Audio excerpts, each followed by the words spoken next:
बंधन काट किया समादरणीय संत वृंद, भक्त वृंद, मातृशक्ति, अभी हम श्रवण कर रहे थे बंधन काट किया जीव मुक्ता, सारी विपत्ति निवारी जो मेरा सदगुरु ने बलिहारी।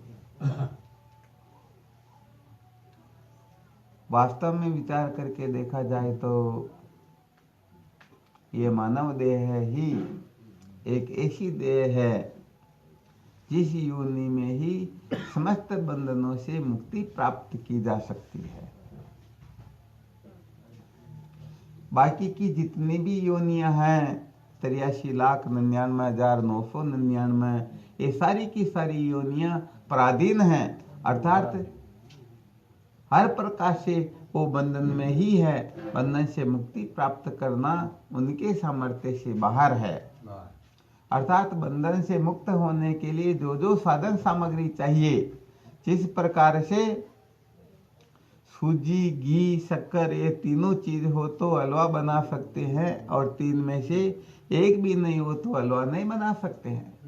ऐसे ही बंधन से मुक्त होने के लिए 4 प्रकार की कृपा की आवश्यकता होती है। वह 4 प्रकार की कृपा केवल मात्र मानव योनि में ही प्राप्त की जा सकती है। अतः यह मनुष्य जन्म, मानव देह जो है, ये केवल और केवल मात्र बंधन से मुक्त होने के लिए और सत्य के साक्षात्कार के लिए ही हमें प्राप्ति है।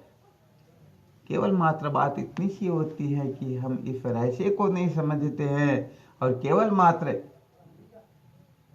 अपने जीवन को ऐसे ही मौज मस्ती में, मनोरंजन में पूरा करके जैसे आए वैसे ही चले जाते हैं। तो केनोपनिषद का मंत्र इस ओर संकेत करता है, यह चेद वेदी दत्त सत्यमस्ति न चेदिहा वेदी महति विनष्टि। अर्थात मानव देह प्राप्त करके कोई सत्य का साक्षात्कार कर लेता है तो समझना चाहिए उनका जीवन सार्थक हो गया, और यदि कोई सत्य का साक्षात्कार न करके इस लोक से चला जाता है तो समझना चाहिए उसका महान विनाश हो गया। क्या हुआ? महान विनाश। और वो महान विनाश क्या है? पुनरपि जननम पुनरपि मरणम पुनरपि जननी जठरे शयनम। वह बार बार जन्मेगा, मरेगा और माँ के गर्भ में उल्टा लटकता ही रहेगा। तो मुख्य बात जो है वो केवल और केवल मात्र बंधन से मुक्त होने के लिए ही है। तो देखो होता क्या है, जब तक हम बंधन के स्वरूप को नहीं समझ लेते हैं तब तक न तो मुक्ति के स्वरूप को समझने की इच्छा होती है और न उस ओर प्रवृत्ति ही होती है। जैसे किसी को बीमारी ही नहीं हो तो बताओ वह डॉक्टर के पास में जाएगा क्या? नहीं। और यदि जाएगा तो भी केवल मात्र मनोरंजन करने के लिए, उसे उनसे और कुछ लेना देना नहीं। तो सबसे पहले ये देखना होता है कि सचमुच में मैं बंधा हुआ हूँ या नहीं। यदि हम बंधे हुए हो तब तो मुक्ति के लिए कुछ न कुछ विचार किया जाएगा, और यदि बंधे हुए नहीं है तो फिर उनके लिए मुक्ति के साधनों के ऊपर विचार करने का भी कोई प्रयोजन होता ही नहीं। तो विचार करके देखा जाए तो शायद ही इस संसार में ऐसा कोई होगा जो इस देह को ही मैं समझता है, देह को ही मेरा समझता है, देह को ही सत्य समझता है, जो इनसे ऊपर उठ गए अर्थात जो जग गए, उनके लिए तो स्वप्न के पदार्थों की सत्ता का भी अस्तित्व नहीं होता। परंतु जो अभी तक जगे नहीं हैं, जो नाना प्रकार के स्वप्न देख रहे हैं, उनमें से ऐसा कोई होगा नहीं जो कहने का मतलब बंधा हुआ नहीं है।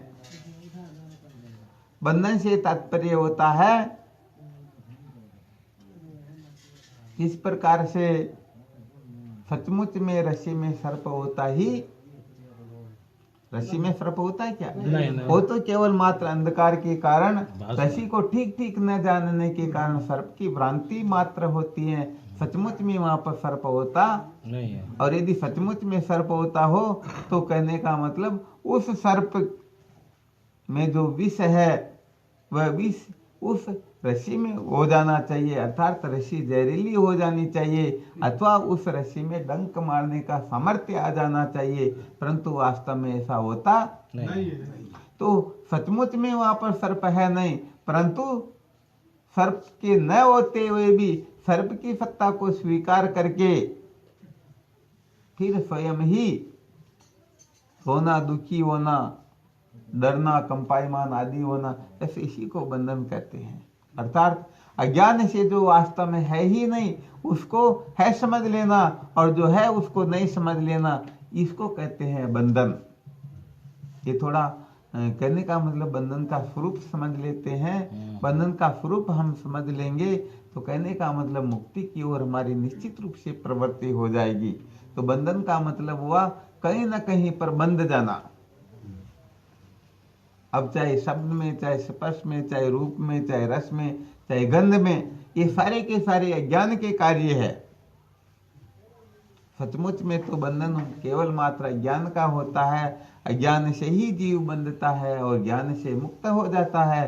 परंतु अज्ञान से मुक्त होने के लिए सबसे पहले अज्ञान के जो कार्य है उनसे पहले मुक्ति प्राप्त करना होता है। जैसे बहुत बड़ा विशाल वृक्ष हो, उसको यदि मूल सहित निकालना हो तो सबसे पहले उस वृक्ष के भार को थोड़ा कम करना होगा। यदि भार को हम कम नहीं करेंगे तो जब मूल सहित निकलेगा उस समय नीचे गिरते हुए शायद हमको भी दबा दे। समझ में आ रहा है? तो पहले उस वृक्ष के भार को हटाना होता है। तो सचमुच में बंधन जो होता है अविद्या का होता है। अर्थात वास्तव में देखा जाए तो आत्मा न कर्ता होता है, न भोक्ता होता है, न परिच्छिन्न होता है, न संसारी होता है। फिर भी ऐसा न होते हुए भी हम अपने आप को कर्ता समझते हैं। अर्थात मैं पुण्य पाप का करता हूँ। हम अपने आप को भोक्ता समझते हैं, मैं सुख दुख का भोगता हूँ। हम अपने आप को परिच्छिन्न समझते हैं, अर्थात स्वर्ग नरक में आने जाने वाले। हम अपने आप को संसारी समझते हैं, हम अपने आप को परमात्मा से अलग समझते हैं। हमारे संत शास्त्रों का तो ऐसा कहना है कि ममई मांसो जीवलोके जीवभूत सनातन। भगवान गीता जी में यही कहते हैं कि ये सनातन जीवात्मा मेरा ही स्वरूप है, मेरा ही अंश है। परंतु फिर भी हम अपने आप को परमात्मा से अलग समझ करके अलग ही खिचड़ी पकाते, ऐसे इसी को बंधन कहते हैं। देखो बात यह है, जैसे अपने गांव के समझो सरपंच साहब हो और उससे यदि किसी का मतभेद हो तो बताओ वह सुखी रह सकता है क्या? ऐसे ऊपर की कक्षा में चलेंगे तो प्रधानमंत्री, राष्ट्रपति तक जो है उनसे यदि कोई मतभेद करेगा तो वह सुख में रहेगा या दुख में रहेगा? दुख में। उनके अनुकूल यदि कोई हो तो उसे किसी प्रकार की विपत्ति नहीं आएगी, और प्रतिकूल होगा तो कहीं ना कहीं पर उनको संकट का सामना करना ही पड़ेगा। तो जो परमात्मा के अनुकूल है उनको तो कभी भी दुख स्वप्न में भी छू नहीं सकता, परंतु जो इससे विपरीत है वह तो पग पग पर ठोकरें ही खाता रहता है।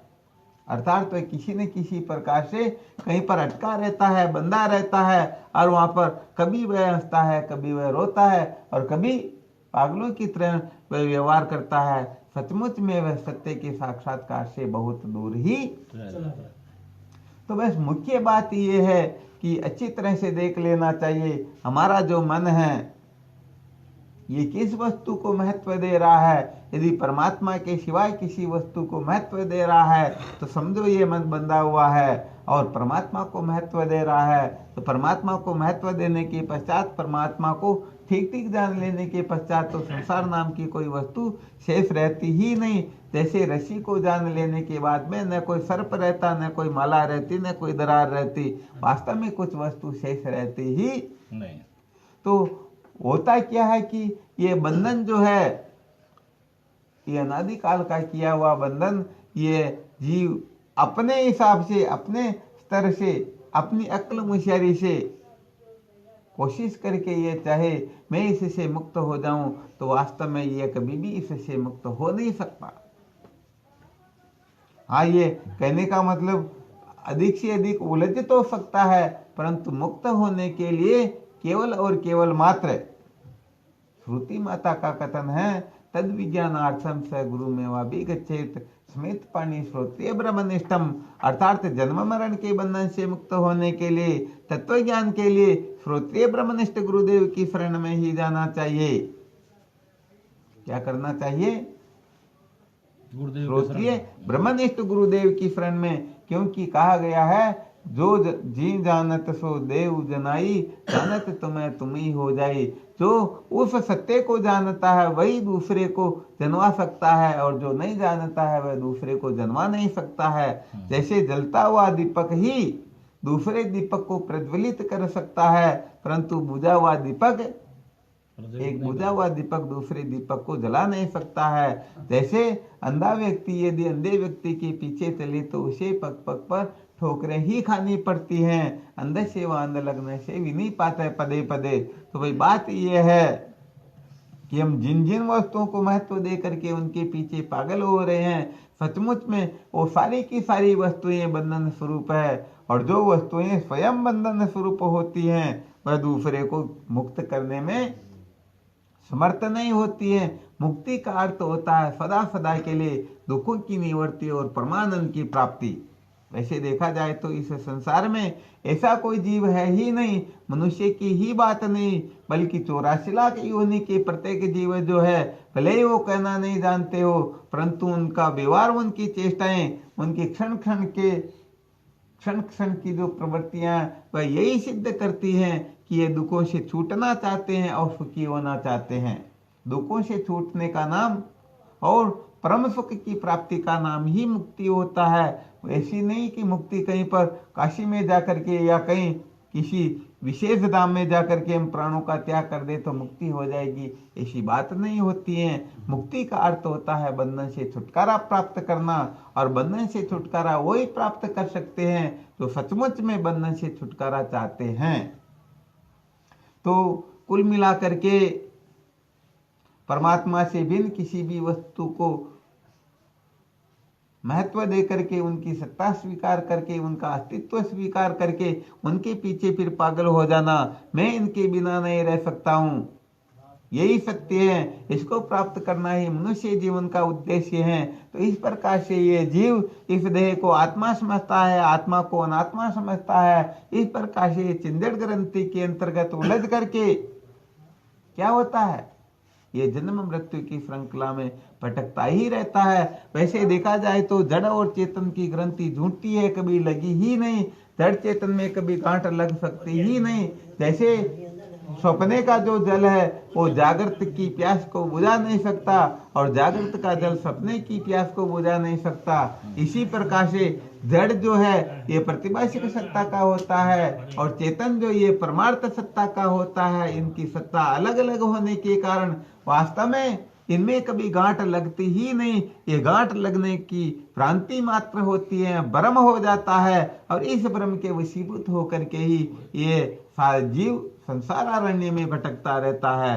तो झूठी जो गांठ होती हैं वह गांठ केवल मात्र गुरुदेव से ही खुलती हैं। जैसे घर में सच्चा सर्प आ जाए तो उसको भगाने के लिए डंडे आदि की आवश्यकता होती है, परंतु विचार करो रस्सी में ही सर्प दिखाई दे रहा हो, कोई रबर का टुकड़ा पड़ा हुआ हो या रस्सी का टुकड़ा हो, और उसे हम सर्प समझ लें, तो बताओ वहां पर चाहे डंडा हो, चाहे बंदूक हो, चाहे तंत्र मंत्र हो, किसी से भी वो सर्प भगेगा क्या? अरे भाई सर्प हो तो भगे, सर्प तो है ही नहीं। ऐसे ही वास्तव में देखा जाए तो बंधन तो होता ही नहीं, परंतु हम ऐसे ही झूठ मूठ में बंधे हुए हैं। कैसे बंधे हुए हैं? इसके लिए रामायण में 2 दृष्टांत दिए जाते हैं। कितने दृष्टांत? 2 दृष्टांत दिए जाते हैं। बंदियों की मरकट की न्यायी। जैसे बंदर को पकड़ने वाले जिस वृक्ष पर बंदर रहता है उस वृक्ष की जड़ों में या उसके पास में एक गड्ढा खोद करके उसमें एक घड़े को दबा देते हैं, और फिर उसमें भूंगड़े वगैरह जो बंदर को प्रिय वस्तु वो अंदर डाल देते हैं, दूर जा करके बैठ जाते हैं। अब वह बंदर नीचे उतरता है, उसमें हाथ डालता है, तो हाथ डालता तब मुट्ठी खुली रहती है, अंदर जैसे ही डालता तो लोभ तो सबको होता, वह देखता कम ना आए इसलिए पूरी मुट्ठी भरता है, और बाहर निकालने की कोशिश करता तो मुट्ठी भरी हुई फिर बाहर नहीं आती। तो बंदर समझता है कि मेरे को तो इसने पकड़ लिया, तो सचमुच में क्या उसने पकड़ रखा है क्या? वास्तव में उसने पकड़ा नहीं, ये तो पकड़ने की भ्रांति हो गई है। यदि वह छूटना चाहे तो उस मुट्ठी को खोल दे तो निकल जाए, परंतु खोलता नहीं है और समझता है कि मेरे को इसने कम। ऐसे ही तोते को पकड़ने वाले लालच करे, एक तार में नली पिरो करके उसके ऊपर कुछ खाने की वस्तु लगा देते हैं तो वो नली तो घूमने वाली होती है। जैसे ही तोता उसके ऊपर बैठता है तो बैलेंस तो बिगड़ेगा, ये तो पक्का है। बैलेंस के बिगड़ने से वो नली घूमती है, वह तोता उस नली को मजबूती से पकड़ता है, उल्टा हो जाता है, सोचता है कि मेरे को इसने पकड़ लिया। तो बताओ तोते ने पकड़ा या उसने पकड़ा? अरे भाई सत्य बात तो ये है, ईश्वर अंश जीव अविनाशी, चेतन अमल सैद सुख राशि, सो माया वश भयो गुसाई, बंदो कीर मरकट की न्याय। अरे भाई ये तो माया के वशीभूत हो करके वास्तव में बंधा हुआ नहीं है, फिर भी बंधन की भ्रांति कर लेता है। तो देखो जो सचमुच में बंधा हुआ नहीं होता है परंतु बंधन की भ्रांति होती है, तो उस जगह पर केवल ज्ञान की आवश्यकता होती है।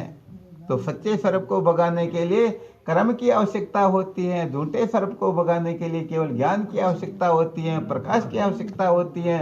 वहां पर इतना ही जानना कि भाई ये तो रबर का टुकड़ा है, बस इतना जानते ही सर्प के दुखों से छुटकारा प्राप्त हो जाता है। तो विचार करके देख लेना चाहिए, ये संसार जो है, यदि ये संसार सच्चा हो तब तो हम कुछ न कुछ करके मुक्ति प्राप्त कर लेंगे, परंतु संसार सच्चा न हो तब तो कुछ न कुछ करके बंधन से मुक्त नहीं हो सकते। इसके लिए तो सत्य को जानना होता है। जैसे रस्सी को जानने से सर्प की भ्रांति मिट जाती है। तो विचार करके देखा जाए तो बताओ ये संसार सच्चा है या झूठा? अरे भाई यहाँ पर तो किसी को ज्ञान ही न हो भले, परंतु संसार में प्राणी मात्र यही बात कहते, अरे भाई ये तो संसार झूठा, सत्य तो केवल परमात्मा है। और संसार झूठा क्यों? बहुत सारे लोग कहते अरे भाई ये तो आंखों से दिखाई देता। अब वास्तव में वेदांत का यही कहना है कि ये दिखाई देता इसीलिए झूठा है, यदि नहीं दिखता तब तो बात कुछ और हो जाती है। कैसे बताओ? सपना दिखता या नहीं दिखता? सपना हमारे को दिखता या नहीं दिखता? तो जगने के बाद में वो सपना झूठा होता है या सत्य होता है? तो जो वस्तु दिखाई देती है वह वस्तु झूठी होती है। वैसे आकाश नीले रंग का दिखाई देता तो क्या नीला है क्या? नहीं। आजकल तो साधन भले आप वहां पर जाकर के वहां पर खूब लोटो फिर भी आप नीले रंग के नहीं होगे। यदि आकाश सचमुच में नीला हो तो अरे भाई ये तो हमारी आंखों की देखने की सामर्थ्य जहाँ समाप्त हो जाती है वहां पर नीले रंग का दिखाई देने लगता है। सचमुच में आकाश नीला होता नहीं। तो आकाश को नीला समझना वास्तव में भ्रांति होता है। तो ऐसे ही वास्तव में देखा जाए तो ये बंधन जो है ये झूठा है, ये संसार जो है झूठा है, परंतु जब तक इसका ठीक ठीक बोध करवाने वाले महापुरुष हमें अच्छी तरह से समझा न दे तब तक हम इस संसार को सच्चा ही समझते हैं। देखो सपने से जब तक जगते नहीं है तब तक सपने में जो कुछ भी हो रहा बताओ हम उसको सच्चा समझते हैं या झूठा? सच्चा। बिल्कुल सच्चा समझते। मरने मारने पर उतारो हो जाते हैं, परंतु जग गए तो झूठा। वास्तव में वो संसार समझो सपने में जो कुछ भी हुआ वास्तव में हुआ ही। तो मुक्ति क्या है? केवल मात्र समझो सपने से जग जाना, इसी का नाम मुक्ति होता है। वरना ऐसा नहीं कि कोई सिंग पूंछ लग जाएंगे, शरीर में परिवर्तन हो जाएगा या किसी में परिवर्तन होगा। न तो किसी में परिवर्तन होगा और न कुछ उत्पन्न होगा, न किसी का नाश होगा। केवल और केवल मात्र अपनी बुद्धि में जो नासमझी बैठी हुई है नासमझी निकल जाती है। नासमझी क्या है? संसार सत्य है, संसार सुख रूप है, संसार को प्राप्त करके मैं धन्य हो जाऊंगा, ये नासमझी निकल जाती है। परमात्मा को प्राप्त करना, अरे भाई परमात्मा तो पहले से ही प्राप्त है, अप्राप्ति की कल्पना होती है, तो ये भ्रांति जो है वो निकल जाती है। तो वास्तव में देखा जाए तो परिवर्तन न तो परमात्मा में करना होता है न संसार में परिवर्तन करना। परमात्मा में क्या परिवर्तन करेंगे? परमात्मा तो परमात्मा है। जगत में क्या परिवर्तन करेंगे? जगत तो झूठा है। इसलिए अपने दिमाग में जो कचरा है वो कचरा केवल सत्संग से निकलता है और कुछ भी परिवर्तन नहीं होता। वरना बहुत सारे लोग कहते हैं भाई जिनको ज्ञान होता उनका तो ऐसा हो जाता वैसा होता। अरे भाई कुछ नहीं होता, किसी के बहकावे में नहीं आना चाहिए वरना हम ठगे जाएंगे।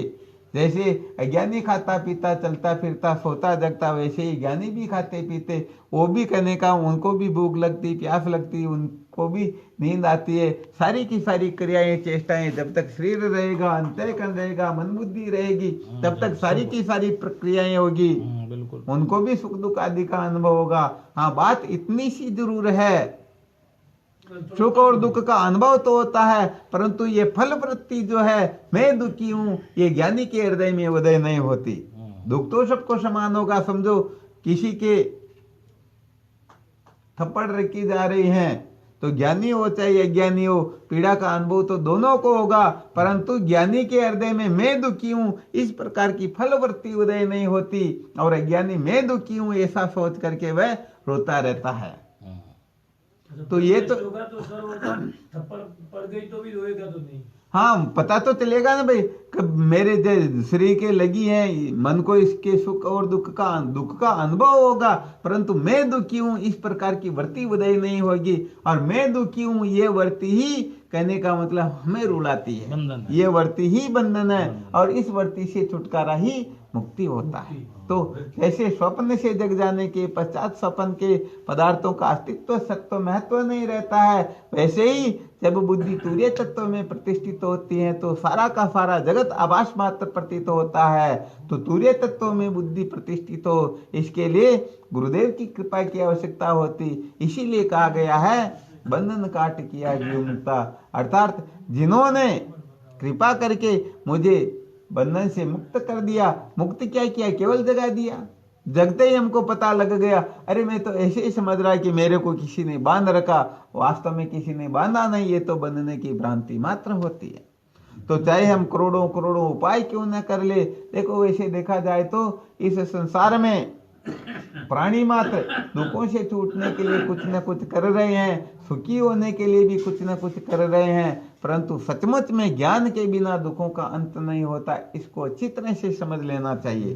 भले ही हम शरीर को शांत कर लेंगे, सुखी कर लेंगे, शरीर की व्यवस्था के लिए भले यहाँ तक राष्ट्रपति के पद को भी प्राप्त क्यों न कर ले, परंतु जब तक मन शांत नहीं होगा तब तक दुखों का अंत होने वाला नहीं। अच्छी तरह से देखो, विचार करके देख लेना।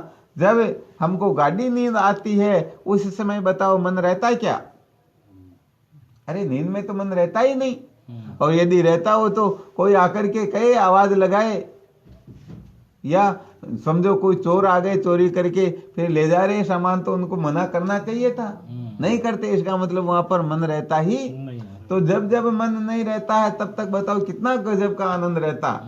गाड़ी नींद में सुसुप्ति अवस्था में तो चाहे बड़े से बड़ा मरीज भी क्यों ना हो, असाध्य रोग का मरीज भी क्यों ना हो, उसे भी थोड़ी देर के लिए नींद आ जाए तो उसे भी बड़ा आनंद अनुभव होता है। तो देखो, जब तक मन रहता है तब तक ही संसार है, और मन नहीं तो संसार भी। इसीलिए तो कहा गया है मन एव मनुष्याणाम कारणम बंध मोक्षयो बंधाई विषयासक्तम मुक्ते निर्विषयम मन। ये मन ही मनुष्यों के बंधन और मोक्ष का कारण है। जो अनात्म पदार्थों में आसक्त है, इनको महत्व दे करके बैठा हुआ है, वही बंधा हुआ है, और जो इस प्रकार से नहीं है वही मुक्त है। तो शारीरिक दृष्टि से तो हम सुखी होने के लिए बहुत सारे साधनों को अपना लेंगे, अपना रहे हैं और करते रहेंगे। इसलिए सत्संग का विषय व्यवहारिक दृष्टि में आपको कौन सा पद प्रतिष्ठा प्राप्त करना, कैसे नौकरी करना, कैसे काम करना, ये बातें तो आप खूब अच्छी तरह से जानते हो और हमारे से भी 1000 गुना अधिक जानते हो। परंतु बात इतनी सी समझनी है, सत्संग में बैठ करके मन को शांत कैसे किया जाता है, मन को अंतर्मुख कैसे किया जाता है, एकाग्र कैसे किया जाता है, इस मन का बाध कैसे किया जा सकता है, इस मन का अमनी भाव कैसे होता है। क्योंकि मन के अमनी भाव हुए बिना ये जीव सदा सदा के लिए कृतार्थ नहीं होता है। तो सत्संग का मुख्य बिंदु जो होता है वो मन की शांति के लिए होता है। बिल्कुल, मन है। हाँ, मन के मंजन के लिए होता है, मनोरंजन के लिए नहीं होता है। जो सत्संग को मनोरंजन बना देते हैं तो समझ लेना चाहिए उन्होंने मनुष्य जीवन को व्यर्थ ही बर्बाद कर दिया। और मनोरंजन क्या है? मन को जो प्रिय लगे, अरे जो प्रिय लगे वही खाने लग गए, पीने लग गए, वैसा ही देखने लग गए, सुनने लग गए, सूंघने लग गए, चखने लग गए, इसके चक्कर में पड़ गए। तो समझो वो मनोरंजन ही कर रहे हैं, उनको इस जीवन में सच्चा सुख तो कभी भी मिलने वाला नहीं। अरे जो मनोरंजन करते हैं उनको थोड़ी देर के लिए मस्ती आती है। जैसे जब तक लड्डू खाते हैं तब तक वो मीठे पने का अनुभव होता है, और नहीं खाते हैं तब मीठे पने का अनुभव नहीं। तो जब तक नाच कूद देखेंगे, जब तक बीड़ी सिगरेट पिएंगे खाएंगे, ये जितने भी निषिद्ध क्रम है, निषिद्ध विषय, इनको चाय से लेकर के जितने भी है, इनको जब तक हम सेवन करेंगे तब तक तो अरे आनंद आ रहा, मजा आ रहा, परंतु जैसे ही छोड़ देंगे फिर वो शांति तो कभी मिलने वाली नहीं।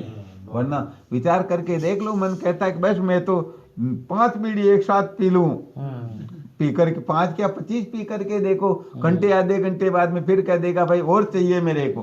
अरे भाई यदि शांति मिलती तो फिर मिल जानी चाहिए ना। तो विवेक जो है इस सत्संग के द्वारा उदय होता है। सत्संग में बैठने के पश्चात यदि किसी के हृदय में विवेक जागृत हुआ तो समझना चाहिए उसने सत्संग का श्रवण किया, वास्तव में उसने सत्संग को महत्व दिया। और यदि सत्संग सुनने के बाद में भी डॉक्टर साहब के पास में गए, ट्रीटमेंट लिया और पहले वाली स्थिति ज्यों की त्यों है, तो बताओ इलाज होगा नहीं, हुआ काम हुआ क्या? अरे सत्संग में बैठ रहे, हमारी आदतें बदली नहीं, स्वभाव बदला नहीं, हमारी जो वृत्तियां जो है, हमारा जो खान पान है, हमारा जो व्यवहार है, किसी में चेंजिंग नहीं हुआ। कितने वर्ष हुए सत्संग करते हुए? हमारे को तो 50 साल हो गए, 60 साल हो गए और अभी तक पहली कक्षा में भी फेल है। तो विचार करना चाहिए, उन्होंने सत्संग बंधन से मुक्त होने के लिए नहीं, अविद्या के बंधन से छूटने के लिए नहीं, मन को शांत करने के लिए नहीं, बल्कि मजे लेने के लिए सत्संग किया। वो थोड़ी देर के लिए मजा लेते हैं और फिर जो के त्यों रोते ही रहते हैं, रीते ही रह जाते हैं। इसलिए सत्संग का मुख्य जो लक्ष्य होता है सर्वप्रथम, क्योंकि मन से अभी बताया ना, मुक्ति का जो विषय चल रहा था ना, बंधन से मुक्त होना ही जीवन का सार है। तो कम से कम छोटे छोटे बंधनों से तो मुक्त हो। सबसे बड़ा जो बंधन है अहममेति बंधो नाहममेति मुक्तो, अर्थात अहमता ममता जो सबसे बड़ा बंधन है, इसे हम कब छूटेंगे? इसे बड़े छोटे छोटे भी कहते ना, कंचन तजना सहज है सहज त्रिया का ने, मान बढ़ाई ईर्ष्या दुर्लभ तजना ये। अरे भाई वो तो बहुत बड़े हैं, अभी ये चाय बीड़ी सिगरेट है तो बिल्कुल छोटी छोटी बातें हैं, इनसे भी हम मुक्त नहीं हो रहे हैं। तो इसे बहुत ऊंची कोटि के बंधन, स्वर्ग से भी ऊपर उठना, ब्रह्मलोक से भी ऊपर उठना, जो भगवान है जिनके लिए कहते इस प्रकार के होते, उनके दर्शन से भी ऊपर उठना, क्योंकि उनके दर्शन से भी जीव मुक्ति को प्राप्त नहीं होता है। तो कहने का मतलब पहली कक्षा में भी फेल हो रहे हैं, फिर इतनी ऊंची कक्षा में कैसे हम पास होंगे? तो कुल मिलाकर के ये है कि शास्त्रों की मर्यादा में रहते हुए जो अपने जीवन को ठीक ठीक प्रकार से जीता है, बस उसी का अंतःकरण शुद्ध होता है, उसी के हृदय में तत्व की जिज्ञासा जागृत होती है। और जिसके हृदय में तत्व की जिज्ञासा जागृत होती है, समझना चाहिए उसी का मानव जीवन सार्थक होता है। अर्थात तत्व जिज्ञासेन भूयो न दुखम, बिना तत्व की जिज्ञासा के किसी के दुखों का अंत होता ही हाँ। जीव से तत्व जिज्ञासा, वेदव्यास जी महाराज लिखते हैं, मनुष्य जीवन का सार केवल मात्र तत्व की जिज्ञासा, अर्थात उस परमात्मा को जानने की किसी की लगन लग गई, जिज्ञासा जागृत हो गई, तब तो समझना चाहिए मनुष्य जीवन सफल हो गया। और इसके सिवाय ये फालतू की बातों को जानने में, इसी में लगे रहे तो समझना चाहिए कुछ भी मृग तृष्णा के जल की वृद्धि इतनी हो जाए जैसे एक प्रकार से समुद्र भरा हुआ हो, इतना समुद्र भी हमें मिल जाए तो बताओ उसमें पानी पी सकते हैं, स्नान कर सकते हैं, कपड़े धो सकते हैं, क्या हम खेती बाड़ी कर सकते हैं? अरे वहां तो एक बूंद पानी होता ही नहीं। तो हम मृग तृष्णा के जल को सत्य समझ करके, समुद्र समझ करके उनके पीछे पागल हो रहे हैं। तो वास्तव में देखा जाए तो परमात्मा के सिवाय किसी भी वस्तु से सुखी होने की चेष्टा करना, उसको महत्व देना, उसी के पीछे पागल हो जाना, बस ये रोने पछताने के सिवाय कुछ भी देने वाला है ही नहीं। इसलिए सावधान होकर के मुक्ति मित्यसि चेतात विषयान विस्वत त्यज्य, यदि मुक्ति चाहते हो तो सबसे पहले विषयों को विष के समान जान करके त्याग करो और संतों का, सत्संग का, सतशास्त्रों का और ब्रह्म विद्या का अवलोकन करो, इनको महत्व दो, इनकी ओर प्रवर्तो। अनादिकाल से जीव खाने पीने के चक्कर में पड़ा हुआ पंच विषयों को सेवन करते हुए यहाँ तक पहुंच गया। इसे अच्छी तरह से पता कि अभी तक मुझे सच्ची शांति नहीं मिली, फिर भी हम उसी ओर ही जाना चाहते, ऐसे ही बंधन होता है। तो आत्मा के सिवाय, परमात्मा के सिवाय, सत्य के सिवाय किसी भी वस्तु को महत्व दे करके उनके पीछे पागल हो जाना, उनके बिना मेरा क्या होगा, इस प्रकार की नासमझी बंधन का हेतु हुआ करती है। अतः ज्ञान को महत्व न दे करके ज्ञान के बंधन से मुक्त होने की जो चेष्टा करता है बस उसी का जीवन सार्थक होता है। बोलो सच्चिदानंद गुरुदेव की जय।